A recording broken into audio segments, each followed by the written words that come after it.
మద్యపానం ధూమపానం ఆరోగ్యానికి హానికరం మరియు క్యాన్సర్కు కారకం. Cigarette smoking and alcohol consumption are injurious to health. It causes cancer.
Bhagat Singh, Rajguru, Sukhdev, इन्होंने भारत माता की आजादी के लिए अंग्रेजों के खिलाफ लड़ाई की। अंग्रेजों ने उनसे माफी मांगने को कहा, पर माफी मांगने के बजाय उन्होंने फांसी के फंदे को चुना। उनके इस बलिदान ने देश के करोड़ों लोगों के दिलों में आजादी की चाहत को चरम पर पहुंचा दिया था।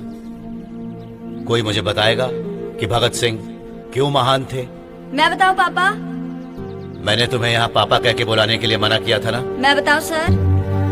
हाँ बताओ। उन्होंने अगर माफी मांगी होती तो हमारे देश की आजादी खतरे में पड़ जाती। उन्होंने कहा था अगर मैं फांसी चढ़ जाऊंगा तो हर घर में एक भगत सिंह पैदा होगा। इसी वजह से वो महान थे। नहीं सर, मैं बताता हूँ क्या हुआ था। बोलो केशव।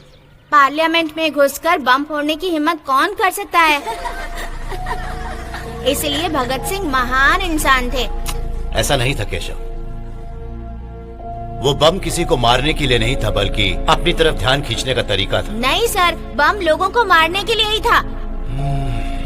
Sit down. इस साल एग्जाम में जो भी बच्चा फर्स्ट आएगा उसे मैं बढ़िया सा पेन दूंगा। आज मैं आपके बेटे के बारे में बात करने आया हूँ।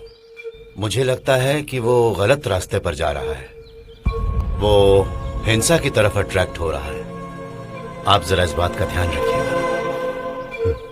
आप ही एक ऐसे टीचर हैं जो बच्चों के बारे में इतना सोचते हैं, इसीलिए तो आप यहाँ आए हैं, वरना आपको क्या जरूरत थी। आप सही कह रहे हैं सर, वो घर में भी छोटी छोटी चोरियां करने लगा है। अपनी माँ का भी कहना नहीं मानता। वो घर से कब जाता है कब आता है कुछ पता नहीं। ये उम्र ही ऐसी होती है जहाँ पर ये समझ में नहीं आता कि कौन सा रास्ता अपनाना सही होगा। प्यार से या डांट से उसे सही रास्ता दिखाइए। चलता हूं।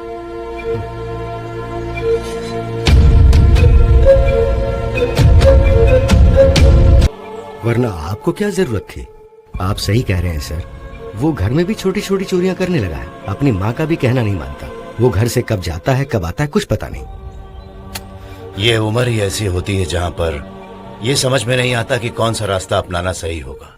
प्यार से या डांट से उसे सही रास्ता दिखाइए। मेहदीपट्टनम, इन सारे सर्कल्स में मेरी फैमिली होगी सर, क्योंकि उसने फोन से ही मेरी फैमिली को कांटेक्ट किया था। एक एसएमएस से बॉम्ब फट सकता है।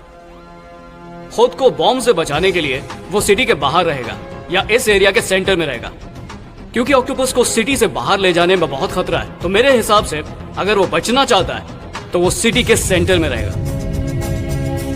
राजेश, इन जगहों के बीच का एक सेंटर पॉइंट निकालो। उस पॉइंट से इनके साथ एक और सर्कल बनाओ। अगर उसे धमाके से बचना है तो वो इस पॉइंट के आसपास ही होगा।